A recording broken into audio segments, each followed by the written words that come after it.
Hello, and welcome to the Rock Metal Podcast. I'm your host, John Harris, and today on Rock Metal Podcast, we have NORTHTALE. They have a new album called Eternal Flame, which is released on November 12th via Nuclear Blast Records. Right now, I'm being joined by Bill to share some more information about this stellar release.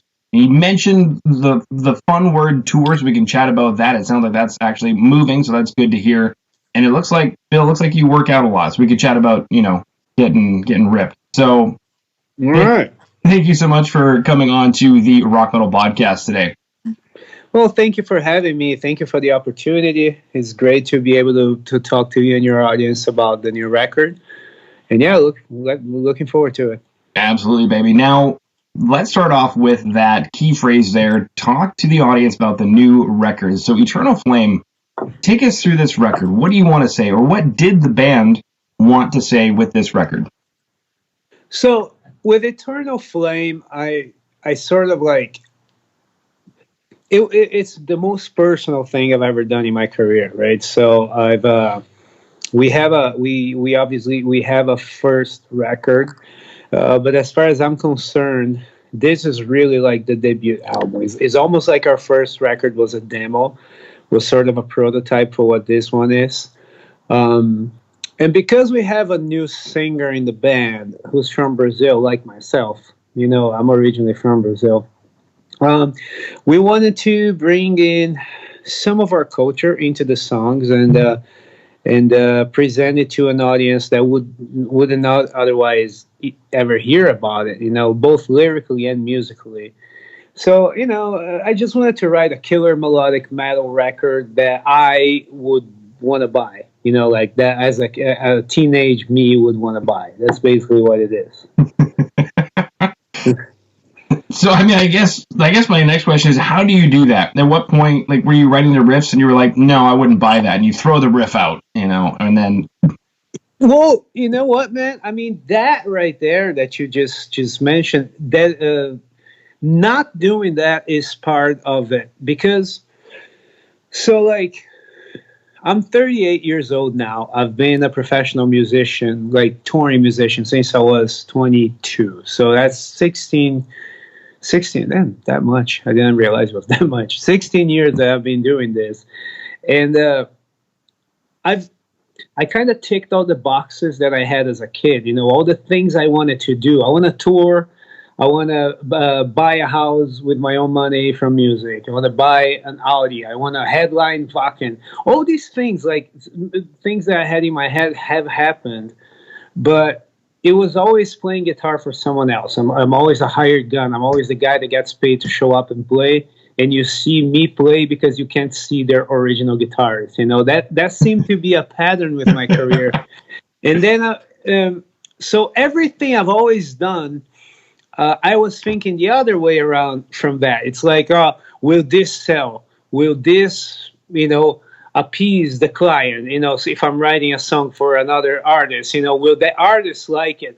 That's always been the standard. Whereas this time around, it's not. This time around is, do I like it? This time around I was recording the songs, and it happened. Sometimes I would be like, you know what? This is not very commercial. I don't think people will like this, but I'm like, well, but that's what I want to hear. So that was always the pick. It was very, very personal and selfish in that sense. And in my head, the thinking was like, at least if I'm being honest, and if people don't like it, that's what it is. I don't know how to do anything else. This is what I wanted to do. This is why I'm happy. I'm 100% happy with this record. I never thought I would say this, like there's nothing I would change about it. So at least, as far as I'm concerned, I achieved the what I set out to do. Mm-hmm. You set out to do quite a few things. I think is important. You did kind of take a moment to talk about goal setting, just as personal development or whatever. You set a goal, said, I'm not just going to be a musician, but I'm going to buy a house with money. And that's one I don't think I hear a lot, to be perfectly honest. People say, I want to be a musician, but okay, well, what does that mean? Can you actually live off of it? And can you buy a house from it? And I remember reading an interview with Lars Ulrich when he said he knew that Metallica had made it when you could buy a house from the proceeds from Metallica, and it's just that, you know, what was that like for you? See, Lars was able to buy a house with the proceeds from Metallica. I'm not able to buy a house from the proceeds of my own band, you know, but I am able to buy a house with the proceeds of 3-4 different bands that I worked for all year long, you know. So that's kind of, so when I, it's interesting to talk about it this way, because when I started playing music, what I wanted to do back then, when I was a kid and I was, you know, innocent and all that, there was a few things I wanted to do. I wanted to live in the States.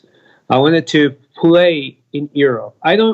The reason for that was because all the bands I liked were like European and famous here in Europe. As you know very well, metal in the US and metal in Europe are two completely different things, you know. Mm-hmm. So I always liked the European side, but I wanted to live in the US. And musically, I wanted to have a band. I wanted to have what NORTHTALE is right now.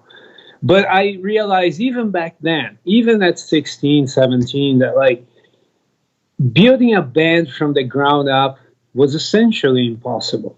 You know what I mean? It's not impossible in the same sense that it's not impossible to win the lottery.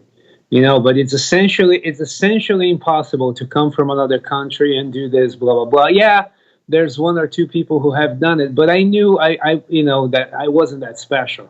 But I also knew that I was really, really fucking good at what I do, you know, and so better than the average. So I realized that if I could insert myself in the market and be the guy that the bands will call to do work, that would keep me playing, that would keep me on the road, and that would pay my bills. And that, I mean, that worked like a charm, you know, like, so it's not, there are some people, a lot of, more of the older people, the old school people, like, why don't you stick to one band? Dude, I'll stick to one band when it's Priest, when it's Iron Maiden, when it's something that will pay my bills, you know, but by itself. Now, I'm not going to stay with one band and be true to what I want or all that just because you want me to. You know, I want to buy a house and I want to drive an Audi. So it's you know, either I can go look for a computer job or something that I don't know how to do and play as a hobby, or I can make music my job. And then there comes NORTHTALE. You know, after I bought the house, after I was driving the Audi, I was like, okay, well, this is still missing. You know, I'm still playing for someone. Now I can have my band. And if it doesn't work, that's fine, you know, because I have 4 other gigs, you know. Mm-hmm. So that's kind of the thinking, if that makes sense. Yeah, well, it brings up a couple of questions because something that you mentioned was you're totally 100% happy with this NORTHTALE record. And we have a new singer in the mix, and it seems like you finally have what you want. I guess my question, from your standpoint or from your opinion, why did it take so long, or what needed to happen in order for you to be at this place right now? Oh, several things. First of all, to show you the idea of how naive I was before I left Brazil. So I left at age, I was already 21 because the night that I moved to the US, I went to a bar. So I had to be 21. So for the first 21 years of my life, I had all these aspirations, but I didn't even know what a tour was. Like in Brazil, we heard of bands coming and playing shows there. They play one big show, you know, 2-3 big shows, and then they go home. And like, I didn't realize what slaving out on the road was. I didn't realize I didn't know what a tour manager was. I didn't know what a guitar tag was. I didn't know bands traveled in buses. Like, I didn't know any of this. I was naive enough that I just thought that somehow it was this, you know, the Metallica and Halloween were on the same level. So, obviously, I wasn't ready to do anything at that point. So when I moved to the States, my first band, which, by the way, is also part of the story, you know, like I wanted to move here, but I didn't know how. And I ended up joining this band named Celador in '06. And we were on, it was a metal blade band. It was like Brian Slagel's baby band at that point. And I figured that was a good opportunity to come here and insert myself in the industry at the same time, which is exactly what happened. You know, like I was here, and 6 months later, I was touring with Trivium, touring with Bullet for My Valentine, All That Remains. You know, we did a bunch of big tours. So all that stuff that I didn't know, that what an opening band is, what playing for $150 is, what, you know, like. Don't put your shoes like near someone else's bed. Don't steal someone's pillow. All these like rules of tour. Don't shit in the bus. All that shit. All that shit that like you need to know in order to have a successful band, because the industry doesn't ask if you know these things. You know what I mean? All these things I had to learn somehow, and I learned it on the road. You know, I learned it because moving to America, that the first year I've been on tour, and it hasn't stopped since. You know, so I learned everything. I figured out how to approach a label. I figured out who to look for booking, the best publicists, the best promoters. This is stuff that you only learn on the road. You know, so I think that at 21 or at 16, you know, I just wasn't ready, you know. And at 38, I met everyone. I burned a bunch of bridges. I know those bridges won't be there, but I also made like great contacts, you know. And it's like instead of having to slave away in a van for fucking 7 years before I get signed, I know how to do things, you know, because I've already done that, so much of that. Mm-hmm. You took all of that with regard to NORTHTALE, and now you're signed to Nuclear Blast. Is that right? Yes. Okay.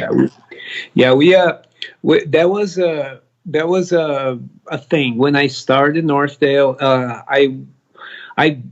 I either didn't want a label or I wanted a big label. You know what I mean? And I wasn't gonna do like to do some of these deals that are offered today. I figured I could just do it myself.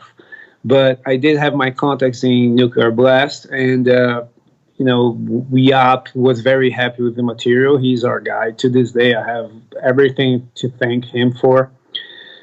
And yeah, man, we got signed before we played our first show, basically. You know, it wasn't exactly an easy, smooth process, but it happened. And I'm very happy, you know. Now we're doing album number 2, and I couldn't be happier with the push that they're giving us. It's been awesome. Mm-hmm. Absolutely. Now, speaking of some other things that are awesome about this album, there's some guest appearances on this record. So why don't you take us through some of these guest appearances, Bill?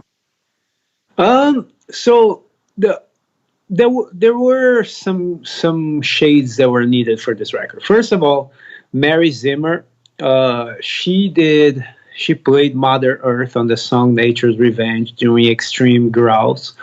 And that song, just because it was a part of Mother Earth, it needed to be a female, it needed to be a growler. And Mary is basically the best one I know. I actually take vocal lessons from her. Well, that's not good advertisement because I'm a terrible singer. But, you know, so it's working, is what you're saying. Yeah. But she has a great YouTube channel, Voice Hacks. A lot of people know her work. She's also in a band called Helium Prime. So she was perfect for that part. The other singer was Jonas Heidgert. He's from a Swedish singer from Dragonland, and he's like one of my favorite power metal singers. And he also has an Iron Maiden tribute band in Sweden. So since we had an Iron Maiden cover song, I figured it would make sense to have him sing it. That was great too. And the superstar of the album is Kai Hansen, basically the guy who created the genre. You know, basically the guy who created the music I play. And you know, from Halloween and Gamma Ray, and I grew up listening to his music since I was 10, 11 years old. And we became friends 4 or 5 years ago. I asked him to produce our first album, but he wasn't available. On this one, I knew he definitely wouldn't be available because Halloween was so busy. So I asked him if he would do a guest spot, and he accepted. And he brought in his son, Tim Hudson, as well. Tim did a guitar solo, and it's awesome. A great family reunion on our track, Future Calls. Yeah. Now you mentioned that having him was an incredible experience because basically you can thank the whole genre almost to him. Now, I had Halloween on when they released their record. Fun guys. Take us through. Well, I know Hellion Prime as well. I've had them on. Must have been fun working on this record. How did you guys get this done? Did you end up meeting anybody in the studio? Was it all digital because of the way things are right now? It was a hybrid of everything, but a really cool hybrid. So the first of all, NORTHTALE is essentially an internet band. You know, we've played shows. We played a festival in Sweden, the Sabaton Open Air, and we played 2 festivals in Japan as well, Evoke and Fest. Those are the only 3 shows we ever did. Everything else was done online. And for the first album, we had a singer in Stockholm, a bass player in Gothenburg.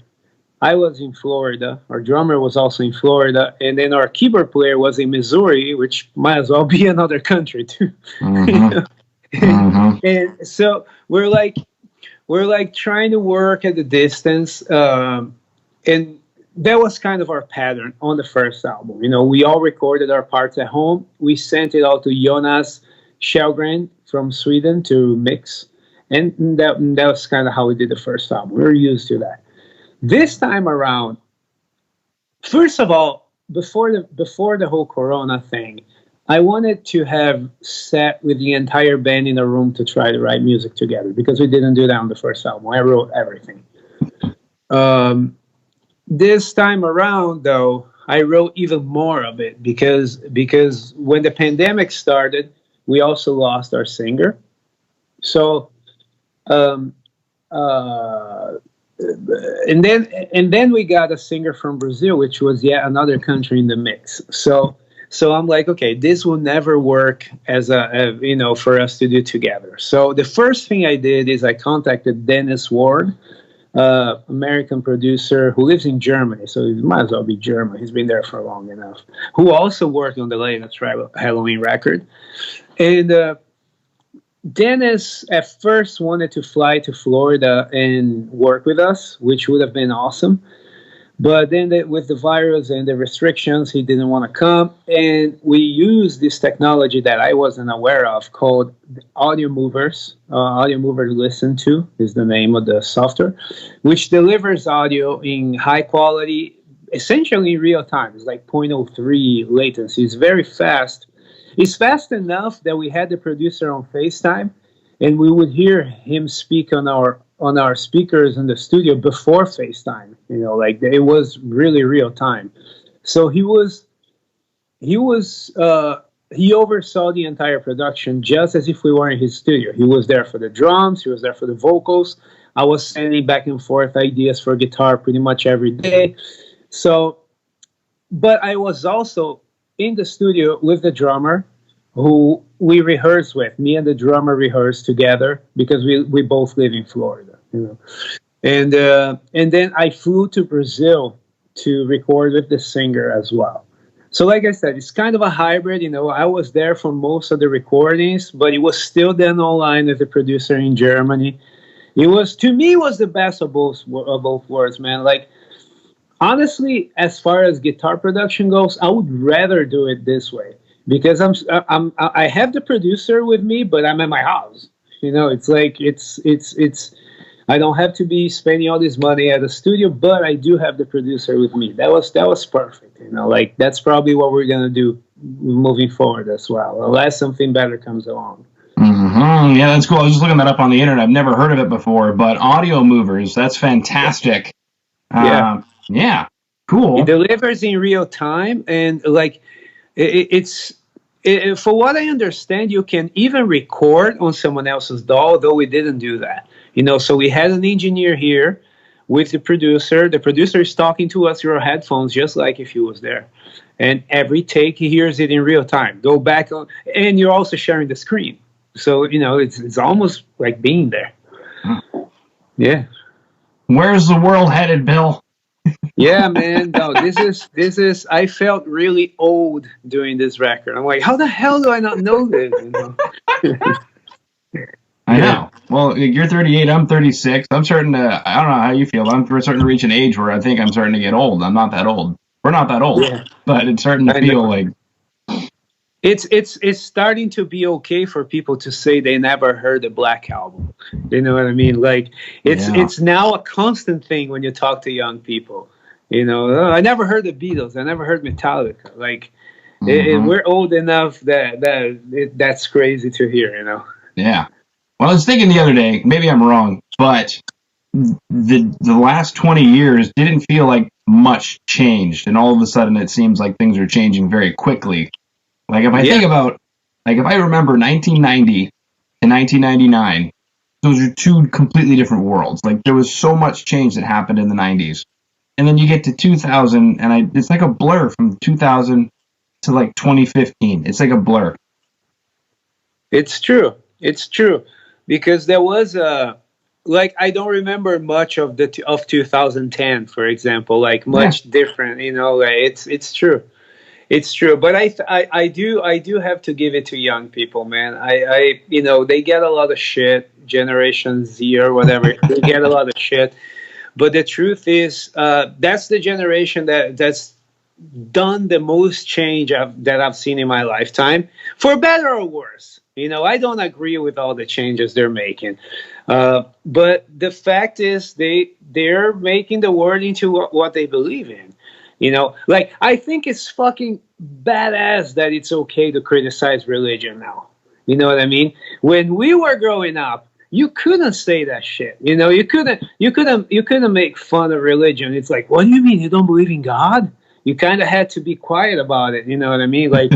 Like they've normalized that. It's like, well, sure, man. If you want to be religious, that's okay. But hey, you should also know that you don't have to. You know, Yeah. that concept is brand new, and I think it's awesome. Yeah, there's other concepts that are just as new that are not as awesome, but that, you know, I like how they're making change. That's for sure, for sure. You know. Yeah. Speaking of religion, there's a track on here called "In the Name of God," and I'm just kind of curious, what is this record about? Is it a concept record? Does it have a theme? No, there's not a theme in the sense that we didn't want to connect the songs, Oh, but there is a. First of all, there's three different songs about Brazil in one way or another. The number two, Wings of Salvation, is about the Brazilian inventor of the airplane. Now, we are taught. Speaking of, you know, like what you're taught, we're taught in Brazil, and when I say we're taught, I mean we are in school. Like this is what school teaches us, that a Brazilian invented the airplane. There are huge monuments to this person. That's not really an argument. Nobody even knows in Brazil who the Wright brothers are. Like that's not part of our history books. And when I moved to the States, I started hearing about the Wright brothers, and I'm like, who the fuck are they? You know, like why are they? Why are these people saying that they invented an airplane? And I was like, I did some research, and I figured out that, well, they did do it first, but Santos Dumont, the guy that we're taught in Brazil, he did it better, so to speak. He won a contest. He flew around the Eiffel Tower. The whole press saw it. But that was like 3 years after, you know. yeah. So talk about indoctrination, you know, because that, I mean, my parents don't know who the Wright brothers are. Like, nobody in my family knows who the Wright brothers are. Like, we're just not taught. And so that subject inspired me to write about the Brazilian guy, because his story is pretty awesome. You know, like he killed himself when he found out that airplanes were being used in the war, because he helped popularize it. You know, Okay. so the guy was a true badass. He's a Brazilian hero that nobody knows about. So I wanted to write about him. Then Land of Mystic Rights, track number 4. It's essentially about being Brazilian. It's about our lifestyle, like, you know, all the loud parties and the beaches and all that. All stuff that honestly I left behind when I went to America, but still, you know, it's part of me. And because our singer is Brazilian, those are his lyrics. You know, he's the one that kind of brought up that idea. No, not the idea. It was my idea, but the theme of being Brazilian. And then Midnight Bells, yeah, that's our singer lyrics too, about his religion. In Brazil, he's part of a syncretic religion, which they essentially talk to the dead. Like, people incorporate spirits, and, you know, to the believers, to the people who go there and all that, they're talking to someone else. They're talking to a spirit. So Midnight Bells is about that spirit that protects my singer and his family and all that. So, but I mean, you know, those are things about Brazil, but they're not necessarily connected to one another. Okay. In the Name of God, how you brought up, is against organized religion. It talks about organized religion. All, you know, all this idea that you and I grew up with, you know, like, and our parents grew up with, that if you're good, you know, if you're good, if you do the right things, what they say the right things are, then you have a place in heaven and all that, you know. With my name on it.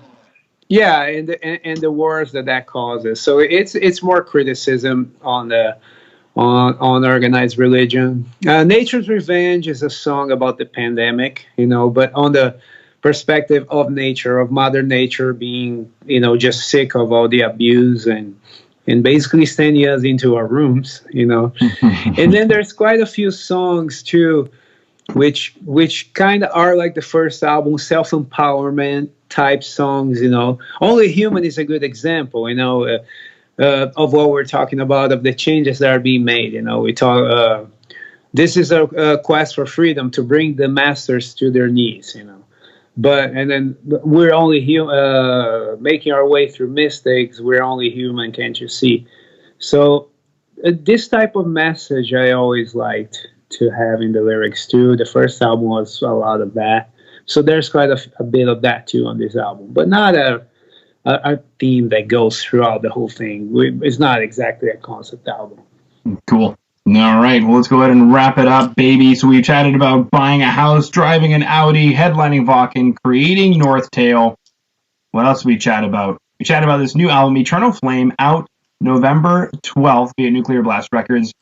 Yes. There are also some music videos that are available for Midnight Bells and Only Human. So for everybody watching on Twitch right now, just go to YouTube. You can check out those music videos. You can also go to northtale.net. And for everybody who's watching the edited version that is going to be available on YouTube, for example, or on Spotify, in today's show notes will be the band's website, northtale.net. The links to the music videos that we will have access to at time of recording, that is Midnight Bells and Only Human. And then, by the time this is released on November 12th, go ahead and check out that album, Eternal Flame, which will be available via Nuclear Blast Records, wherever it is that you consume music. Yep. Absolutely. Thank you so much for the opportunity. Thank you for letting me talk about the band to your audience. You guys check out Eternal Flame. It's an awesome album, I promise you. Go and check it out. Thanks so much, man.